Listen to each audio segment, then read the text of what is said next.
السلام علیکم ورحمۃ اللہ وبرکاتہ۔ الحمد للہ رب العالمین والصلاة والسلام علی رسولہ الکریم وعلی آلہ وصحبہ اجمعین ومن تبعہ بإحسان الی یوم الدین، اما بعد۔ محترم بھائیوں اور بہنوں، آج ہم جس عنوان پر بات کرنا چاہ رہے ہیں اس کا تعلق ہر زمانے میں اور خاص طور پر موجودہ دور میں بہت زیادہ ہے ہماری گھریلو زندگیوں کے ساتھ، یعنی شرم و حیا کا مسئلہ۔ شرم اور حیا یہ انسان کا زیور ہے۔ شرم و حیا کے بغیر نہ ہمارے اخلاق سلامت، نہ ہماری سیرت بہتر رہ سکتی ہے۔ اگر ہم یہ چاہتے ہیں کہ اپنے اخلاق اور اپنے سماج دونوں کو بہتر بنائیں تو اس کے لیے شرم و حیا کا پیکر بننا ہوگا۔ ہمارے ہاں یہ غلط فہمی پائی جاتی ہے کہ شرم و حیا کا تعلق صرف خواتین کے ساتھ ہے۔ مردوں کے لیے آزادی ہے، جس طرح سے چاہیں جائیں اور جو چاہیں کریں۔ ان کے لیے شرم و حیا کا لفظ استعمال عام طور پر نہیں کیا جاتا۔ یہ بات درست نہیں ہے۔ حیا اور شرم، اس کی دونوں کو ضرورت ہے، مرد کو بھی اور عورت کو بھی۔ دونوں چونکہ معاشرے کا، سماج کا حصہ ہیں، اگر دونوں اس کی عظمت کو نہ سمجھیں تو اس کی وجہ سے جو نقصانات ہوتے ہیں وہ دونوں کو بھگتنا پڑے گا۔ سب سے بڑی مثال خود رسول اکرم صلی اللہ علیہ وسلم کی ہے۔ آپ سے بڑھ کر اعلیٰ، مقدس، محترم انسانوں میں نہ کوئی آیا ہے اور نہ قیامت تک آ سکتا ہے۔ آپ کا مقام بہت اونچا، آپ کا رتبہ بڑا اعلیٰ، مگر شرم و حیا کے آپ کیسے پیکر تھے۔ ایک صحیح حدیث ہے بخاری شریف کی، جس میں بتایا گیا کان رسول اللہ صلی اللہ علیہ وسلم اشد حیاء من العذراء فی خدرها، یعنی نبی کریم صلی اللہ علیہ وآلہ وسلم بہت زیادہ حیا اور شرم کا پیکر تھے، حتیٰ کہ جیسے ایک نوجوان لڑکی شرم و حیا کرتی ہے، اس سے کہیں زیادہ نبی کریم صلی اللہ علیہ وسلم کا مقام تھا۔ نبی صلی اللہ علیہ وسلم کی یہ صفت تھی۔ تو اس سے یہ غلط فہمی دور ہو جانی چاہیے کہ شرم کی ضرورت، حیا کی ضرورت یہ صرف خواتین کو ہے اور مرد اس سے بری کر دیے گئے، ایسے نہیں ہیں۔ قرآن کریم میں سورہ نحل کی جو آیت 90 اور 91 جو عام طور پر خطبہ جمعہ کے موقع پر دہرائی جاتی ہے، کبھی آپ نے اس پر غور بھی کیا؟ کاش کہ ہمارے علماء کرام، ہمارے خطباء عظام مساجد میں جو عربی میں خطبہ تلاوت کے طور پر پڑھتے ہیں، سمجھ کر بھی پڑھ لیا کریں، لوگوں کو اس کی وضاحت بھی کر دیا کریں، لوگوں کے سامنے اس کا مفہوم اور ایکسپلینیشن بھی ہو، تاکہ لوگ یہ جان سکیں کہ خطیب صاحب فرما کیا رہے ہیں، ان کی زبان سے کیا ہدایات نکل رہی ہیں۔ اس میں سے سورہ نحل کی جو یہ آیت پڑھی جاتی ہے، ان اللہ یأمر بالعدل والاحسان وایتاء ذی القربى وینہی عن الفحشاء والمنکر والبغی یعظکم لعلکم تذکرون۔ اللہ تعالیٰ نے کچھ چیزوں کا حکم دیا اور کچھ چیزوں سے منع فرمایا ہے۔ حکم کن چیزوں کا دیا؟ عدل کا، احسان کا، اچھی چیزوں کا حکم دے رہا ہے۔ اور منع کن چیزوں سے کیا گیا؟ فحش چیزوں سے، منکرات سے، ظلم اور زیادتی سے منع کیا گیا۔ عام طور پر جمعہ کے خطبہ مسنونہ کے دوران یہ کلمات عموماً دہرائے جاتے ہیں، قرآن کریم کی یہ آیت پڑھی جاتی ہے۔ کاش ہم اس کو سمجھتے بھی اور اس پر عمل بھی کرنے کی کوشش کرتے کہ اس آیت میں یہ ریمائنڈر ہے، یہ تذکیر ہے، تاکہ ہر جمعہ ہم اپنے سبق کا اعادہ کر سکیں۔ جن چیزوں سے منع کیا گیا ان سے اپنے آپ کو دور رکھیں۔ کن کن باتوں سے منع کیا گیا؟ فحش چیزوں سے، منکرات سے، ظلم و زیادتی سے۔ فحش کام جو شرم و حیا کے مخالف ہے، اس کی ضد ہے۔ ایسی برائی، ایسی غلطیاں، ایسی بےہودگیاں جو آپ سر عام انجام دیتے ہیں۔ شریعت نے دونوں قسم کے گناہوں سے روکا ہے۔ ایک وہ ہے جو آپ انفرادی طور پر پرسنل اپنی زندگی میں کر رہے ہیں، اس سے بھی منع کیا گیا، اور دوسری وہ غلطی ہے جو آپ لوگوں کے سامنے کر رہے ہیں، اس سے بھی منع کیا گیا۔ دونوں قسم کی غلطیوں سے ہمیں بچنے کی تعلیم دی گئی، لیکن انفرادی جو غلطی ہے اس کا تعلق میری ذات کے ساتھ، اس کی جزا سزا، اس کا عقاب، جو بھی معاملہ ہوگا وہ میری ذات کی حد تک ہوگا۔ مگر جو اجتماعی مسائل ہیں اس کا تعلق صرف میری ذات سے نہیں ہے، بلکہ میں اپنی اس غلط حرکت سے دوسروں کو بھی نقصان پہنچا رہا ہوں، یا میری یہ غلطی دوسروں کی تباہی کا سبب بن رہی ہے۔ معاشرتی بگاڑ، معاشرے کی خرابی، اس سے بھی ہمیں روکا گیا۔ اس سے بھی ایک مومن کو پرہیز کرنا چاہیے۔ اور اگر کسی معاشرے میں گناہ اتنا بڑھ جائے کہ لوگ سر عام اس کو انجام دینے لگیں تو سمجھیے کہ اس معاشرے سے خیر کا پہلو ختم ہو چکا ہے۔ یعنی آدمی گناہ کرے اور ڈھٹائی کے ساتھ، غلطی کرے اور لوگوں کے سامنے، اور برائی کا کام کرے اور لوگوں کو دکھا کر کرے، تو اس کا مطلب شرم و حیا کا جو آخری درجہ ہے وہ بھی ختم ہو چکا ہے۔ اور جس معاشرے کے اندر شرم و حیا ختم ہو جائے آخری درجے کی، جیسے حدیث میں کہا گیا، صحیح بخاری کے الفاظ ہیں، اذا لم تستحی فاصنع ما شئت، جب شرم و حیا نکل جائے تو پھر تم جو چاہے کرو، کیونکہ اس کا مطلب ہے کہ آدمی اس درجے نیچے گر چکا ہے، اخلاقی گراوٹ کا اتنا زیادہ شکار ہو چکا ہے کہ اب اسے کوئی چیز سنبھالا نہیں دے سکتی۔ وہ یہ محسوس نہیں کر رہا ہے کہ میں کیا غلط کر رہا ہوں۔ اسی لیے اسلام میں حیا کو بہت مقام دیا گیا، اتنا مقام دیا گیا کہ انبیاء کرام ان کی یہ سنت رہی ہے۔ سنن انبیاء علیہم الصلاۃ والسلام حیا اور شرم کو الحیاء سنن الانبیاء، کہ حیا، شرم، پاکیزگی، یہ ساری چیزیں کیا ہیں؟ یہ انبیاء کرام کا طریقہ ہے۔ یہ صرف ہمارے نبی صلی اللہ علیہ وآلہ وسلم آپ کی سنت نہیں، بلکہ یہ تمام انبیاء کرام کا طریقہ رہا ہے۔ اور جیسے صحیح بخاری اور مسلم میں بتایا گیا، الایمان بضع وستون شعبہ، ایمان کی مختلف شاخیں ہیں، اس کی مختلف برانچز ہیں۔ جیسے صحیح حدیث میں کہا گیا 60 سے زیادہ اس کی شاخیں، مختلف قسم کی چیزیں ایمان کی شاخوں میں شمار کی گئیں۔ اور سب سے اونچی جو شاخ ہے وہ کون سی ہے؟ لا الہ الا اللہ کا اعلان اور اقرار، یہ ایمان کی سب سے اعلیٰ کسوٹی ہے۔ اور اسی طرح سے الحیاء شعبۃ من الایمان، حیا، شرم، یہ بھی ایمان کا ایک حصہ ہے۔ حیا اور شرم کو ایمان کا ایک حصہ کیوں قرار دیا جا رہا ہے؟ اس لیے کہ اس کے بغیر معاشرہ سارے کا سارا خراب، معاشرہ سارے کا سارا تباہ اور برباد ہو سکتا ہے۔ اسی لیے اس سے ہمیں بچنے کا حکم دیا گیا۔ خیر کے زمانے میں کس طریقے سے لوگ حیا اور شرم کی حفاظت کیا کرتے تھے؟ ایسے کام جو بے حیائی کے ہوں، فحش اور منکرات ہوں، اس کو اول تو انجام دینے سے کتراتے، اور کبھی نفس کے تقاضوں سے کوئی برائی ہو بھی جائے تو چھپ چھپا کر ہوتی تھی۔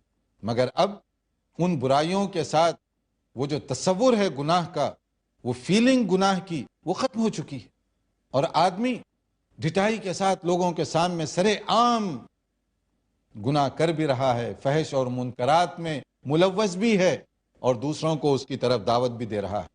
آج آپ نے دیکھا ہمارے بہت سارے ٹی وی چینلز کیا منظر پیش کر رہے ہیں۔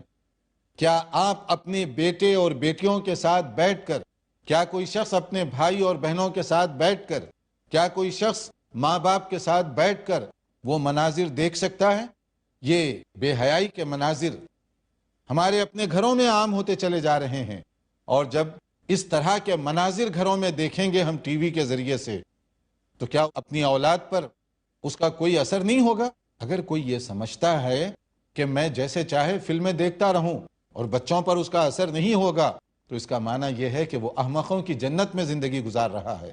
ایسے نہیں ہوتا کہ آپ گھر کے اندر برائی کے بیج بوئیں اور پھل کاٹیں اچھے لذیذ پھل کے، ایسے نہیں ہوتا۔ اچھے اور عمدہ پھل کاٹنے کے لیے عمدہ بیج تلاش کرنے کی ضرورت ہوتی ہے۔ آپ سڑک پہ چلے جائیے، بے حیائی کتنی عام ہے، کتنے آپ کو پوسٹرز دکھائی دیں گے، مختلف ایڈورٹائزمنٹ دکھائی دیں گے، جن میں سے بعض کا تعلق بزنس سے ہے، کسی کا تعلق کسی اور شعبے کے ساتھ ہے، لیکن ایک سے زیادہ دوسرا بڑھ کر دعوت گناہ دے رہا ہے۔ شرم و حیا سے عاری یہ پوسٹرز ہمیں کیا بتا رہے ہیں؟ کہ انسانی سماج اتنی نچلی سطح پر گزر چکا ہے، گر چکا ہے، کہ وہاں یہ چیزیں اب ایک کلچر کا حصہ بن گئیں۔ حالانکہ اس کا تعلق کسی زمانے میں مذہب اور دین کے ساتھ بھی نہیں تھا۔ بہت ساری غیر مسلم خواتین جب لباس پہنتی تو وہ ساتر لباس پہننے کی کوشش کرتی، یعنی سارا جسم ان کا ڈھک جاتا، اور اگر باقاعدہ حجاب نہ بھی کرتی، برقع اور پردہ، لیکن کم سے کم اپنا آنچل، اپنا دوپٹہ، اپنی اوڑھنی اس طریقے سے ڈھانکا کرتی تھیں کہ زیادہ سے زیادہ حصہ کور ہو سکے۔ اور اب صورتحال یہ ہے کہ وہی لوگ کوشش کرتے ہیں کہ زیادہ سے زیادہ حصہ اب دکھائی دے، اوپن ہو۔ اس کا مطلب کیا ہوا؟ جیسے نبی کریم صلی اللہ علیہ وسلم نے فرمایا تھا کہ جب تم حیا اور شرم کو چھوڑ دو تو جو چاہے تم کر سکتے ہو، اور وہی چیزیں آج ہو رہی ہیں۔ پڑھیے قرآن کریم، اس میں ہماری کیا رہنمائی کی گئی۔ سورہ قصص، اس میں مختلف انبیاء کرام کے کچھ واقعات بیان کیے گئے، خاص طور پر حضرت موسیٰ علیہ السلام کا تذکرہ۔ موسیٰ علیہ السلام کے ذکر کے کئی انداز ہیں، ان میں سے ایک جو سورہ قصص میں بتایا گیا، جب حضرت موسیٰ علیہ السلام مصر سے بھاگ کر بچ بچا کر مدین پہنچے، مدین پہنچنے کے بعد وہاں جب وہ گئے تو دیکھا کہ دو لڑکیاں اپنی مویشیوں کو دور ہٹا رہی ہیں۔ از راہ ہمدردی کے وہ گئے، ان کی ہیلپ کی، اور ان کی جو مویشی جانور تھے ان کو پانی پلایا، اور ایک درخت کے نیچے اللہ سے دعا کرتے ہوئے لیٹ گئے۔ ان میں سے پھر ایک لڑکی واپس آئی، لیکن اس میں جو غور طلب پہلو ہے سورہ قصص کا، اس میں ایک نقطہ ہے۔ قرآن کریم پڑھیے تو ذرا غور بھی کر کے پڑھیے، تاکہ ہمارے دل کی دریچے کھل جائیں، ہم ذرا آنکھیں کھول کر دیکھیں قرآن کریم ان واقعات کو کیسے پیش کر رہا ہے۔ یہ کوئی انٹرٹینمنٹ اور تفریحی واقعات نہیں ہیں، یہ صرف دلچسپی کی داستانیں نہیں ہیں، بلکہ اس کے اندر عبرت ہے، سبق ہے، میرے لیے، آپ کے لیے، ساری دنیا کے لیے، اور کب تک؟ رہتی دنیا تک، قیامت تک کے لیے، کیونکہ قرآن کریم قیامت تک کے لیے رہنے کے لیے آیا ہے۔ اس کے واقعات سے عبرت قیامت تک کے لوگوں کے لیے ہے، میرے لیے بھی اس میں عبرت، آپ کے لیے بھی اس میں عبرت ہے۔ تو وہ ایک لڑکی آئی، فَجَاءَتْهُ إِحْدَاهُمَا تَمْشِي عَلَى اسْتِحْيَاءٍ، جو اہم بات بتائی گئی کہ وہ ایک لڑکی آئی، اور آنے کے بعد کیا کہا وہ بعد میں ہے، لیکن کس طریقے سے آئی اس کو نوٹ کیا گیا یہاں پر۔ الاستحیاء، شرم و حیا کے ساتھ وہ ان کے سامنے پیش ہوئی، اور آ کر اس نے ابا جان نے جو خواہش کی ہے اس کا تذکرہ کیا، جس کا ہم ایک مختصر وقفے کے بعد انشاءاللہ تعالی ذکر کریں گے۔ دیکھتے رہیے پروگرام، تھوڑی دیر بعد حاضر ہوتے ہیں۔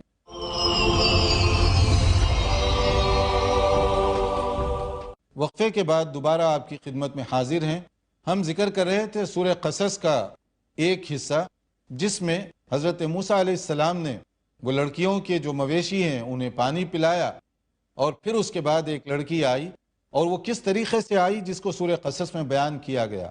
فَجَاءَتْهُ إِحْدَاهُمَا تَمْشِي عَلَى اسْتِحْيَاءٍ قَالَتْ إِنَّ أَبِي يَدْعُوكَ لِيَجْزِيَكَ أَجْرَ مَا سَقَيْتَ لَنَا۔ ایک بیٹی آئی بڑی شرم و حیا کے ساتھ، اور اس نے کہا کہ ہمارے ابا جان آپ کو بلا رہے ہیں تاکہ آپ نے جو کچھ ہمارے ساتھ خدمت کی ہے جانوروں کو پانی پلانے کی، اس کا آپ کو کوئی صلہ دے سکیں۔ مگر اس میں نوٹ کرنے والا جو پہلو ہے وہ استحیاء کا ہے۔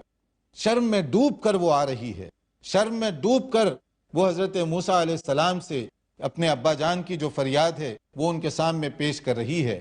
تو یہ استحیاء، یہ حیا، یہ شرم، یہ معاشرے کا ایک حصہ تھا، اور یہ آج کا واقعہ نہیں، یہ رسول اکرم صلی اللہ علیہ وسلم کی بعثت کے بعد کا واقعہ نہیں، یہ حضرت موسیٰ علیہ السلام کے زمانے کا واقعہ ہے، جو ہمارے نبی صلی اللہ علیہ وسلم سے بہت پہلے کا واقعہ ہے۔ تو اس واقعے میں چند اہم پہلو ہیں غور کرنے والے۔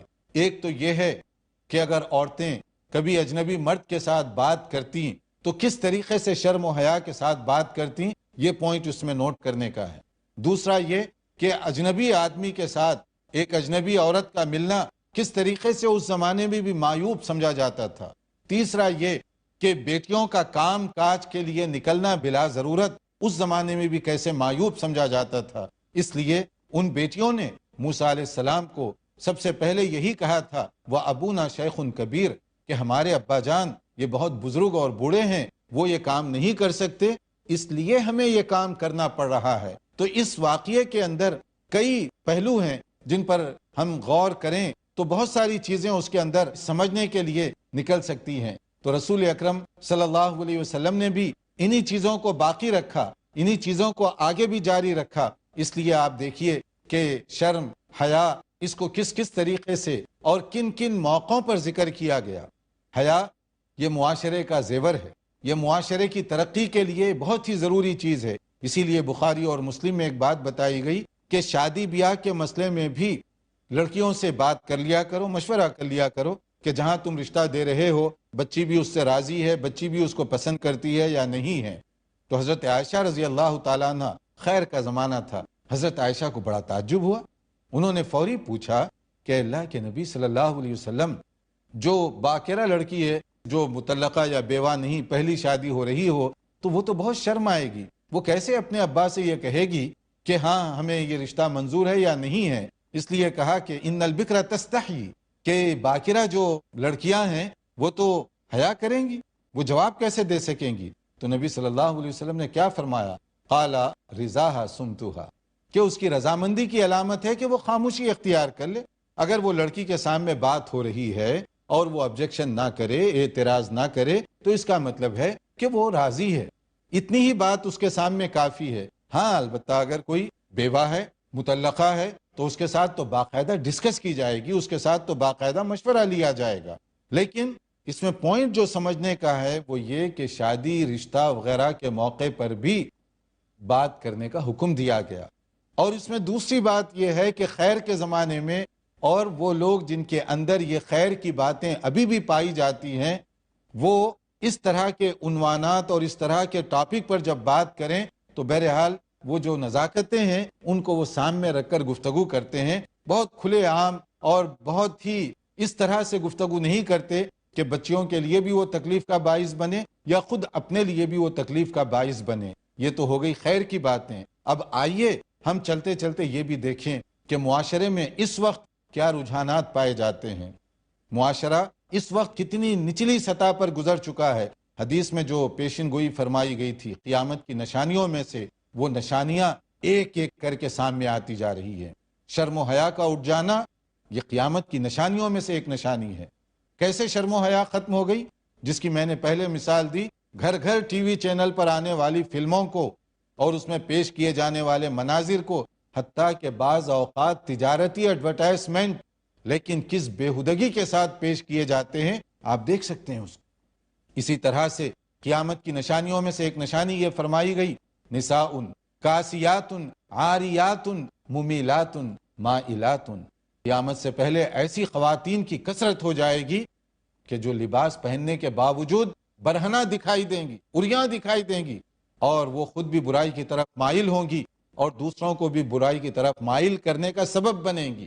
اگر یہ منظر تم دیکھ رہے ہو خواتین کے لباس میں، ان کی اداؤں میں، تو سمجھو کہ یہ قیامت کی نشانی آ گئی۔ آج آپ چلے جائیے کسی شہر میں، کسی ملک میں آپ چلے جائیے، الا ماشاء اللہ عام طور پر آپ کو اس طرح کے مناظر عام دکھائی دیں گے کہ بعض اوقات ایسا لباس، وہ لباس خود ایک اٹریکشن کا ذریعہ بن رہا ہے اور ان کی ادائیں اس پر متضاد، اور پھر وہ خود برائی کی طرف ملوث اور برائی کی طرف دعوت دینے والی بن کر وہ باہر نکل رہی ہیں۔ شرم گئی، حیا اور عفت، عصمت، اس کا جو تصور اسلام نے پیش کیا، وہ ساری چیزیں دھیرے دھیرے کس طریقے سے کمزور ہوتی چلی جا رہی ہیں۔ آج بہت سارے خواتین کے لباس اور باہر نکلنے کے ان کے جو ادائیں اور انداز ہے، اس کے ذریعے سے آپ اس حدیث کو چیک کر کے دیکھ لیں۔ اسی طرح سے آج کل مغربی ممالک میں عام طور پر، یورپ میں، امریکہ میں، گے کلچر عام ہوتا جا رہا ہے۔ کیا وہ معاشرہ جو انسانی اقدار کو سمجھنے والا ہو، کیا اس کی کبھی سپورٹ کی جا سکتی ہے؟ مگر نہ صرف سپورٹ کی جا رہی ہے بلکہ اس کو قانونی حیثیت دی جا رہی ہے۔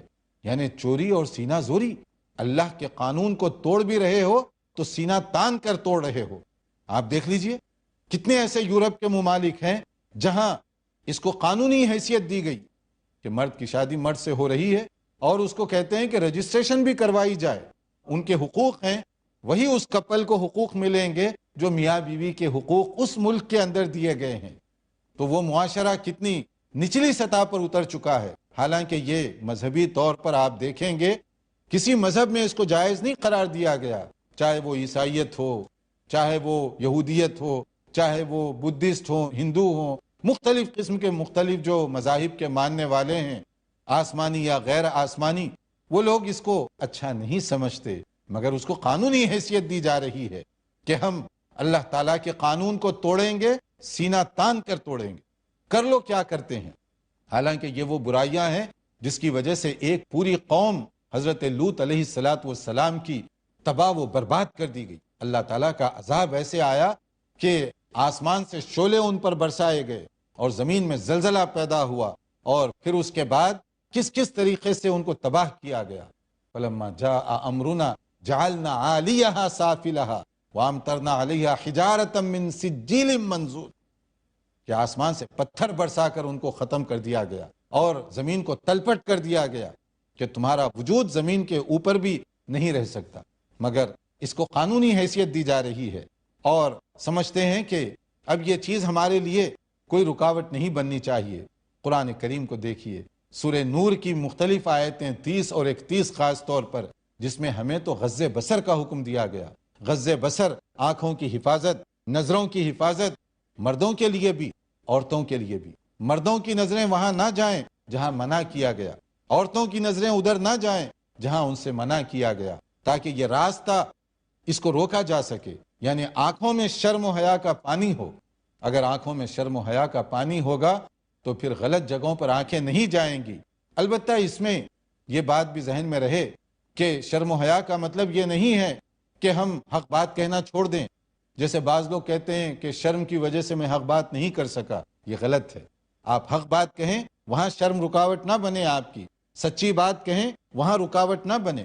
فتوے کی ضرورت ہے تو آپ فتویٰ دیجئے، اور اگر فتوے سے پہلے معلومات آپ کو لینی ہے تو آپ معلومات لیجئے۔ اس میں حیا آپ کے درمیان میں رکاوٹ نہ بنے تاکہ آپ غلط فتویٰ نہ دے دیں۔ اسی طرح سے عبادت کے مسئلے میں کوئی شرم و حیا نہیں۔ اللہ سے دعا کر رہے ہیں، کیا شرمانے کی بات ہے کہ اتنی چھوٹی چیز میں کیسے مانگوں یا اتنی بڑی چیز میں کیسے مانگوں؟ نہیں، وہ رب العالمین ہے، وہ علیم بذات الصدور ہے، دلوں کی دھڑکن سے بھی واقف ہے۔ آپ دعا کیجئے، بڑی چیز ہو چھوٹی چیز ہو، جو آپ مانگنا چاہتے ہیں مانگیے، اس میں شرمانے کی ضرورت نہیں ہے۔ اسی طرح سے حیا تعلیم میں رکاوٹ نہ بنے۔ آپ تعلیم حاصل کیجئے، سیکھیے، جتنا آگے بڑھ سکتے ہیں اتنا آگے بڑھیے، جتنی ترقی کر سکتے ہیں اتنی ترقی کیجئے، لیکن جائز حدود میں رہتے ہوئے۔ حیا اور شرم ان چیزوں میں رکاوٹ کا ذریعہ نہیں بنتے۔ اگر آپ حیا کے جو صحیح تصور ہے اس کو سامنے رکھیں۔ کتنے ہیں ہم میں جو اللہ تعالیٰ سے مانگنے کے لیے تیار ہیں، اللہ تعالیٰ دینے کے لیے تیار ہے، کیا ہم مانگنے کے لیے بھی تیار ہیں؟ اللہ تعالیٰ سننے کے لیے تیار ہے، کیا ہم سنانا چاہتے ہیں؟ اللہ ہماری عبادت قبول کرنا چاہتے ہیں، کیا ہم عبادت کرنا چاہتے ہیں جیسے کہ کرنے کا حق بتایا گیا ہے؟ ہمیں کوشش کرنی چاہیے کہ اللہ کی اس آفر سے پورا فائدہ اٹھائیں۔ ساری گفتگو کا خلاصہ یہ ہے کہ حیا اور شرم ہماری ترقی میں رکاوٹ نہیں ہے، بلکہ ہمیں بہت اعلیٰ ترقی تک پہنچاتی ہیں انہی چیزوں کے ذریعے سے، انہی صفات کے ذریعے سے۔ اس لیے ایک اچھے معاشرے کو چاہیے کہ وہ شرم و حیا کا پیکر بنے۔ بے شرمی، بے حیائی کی جو چیزیں ہیں اور اس کی طرف لے جانے والے جو راستے ہیں ان سے ہم خود بھی بچیں، اپنی اولاد کو بھی بچائیں۔ اللہ تعالیٰ سمجھنے اور عمل کرنے کی توفیق عطا فرمائے۔ والسلام علیکم ورحمۃ اللہ وبرکاتہ۔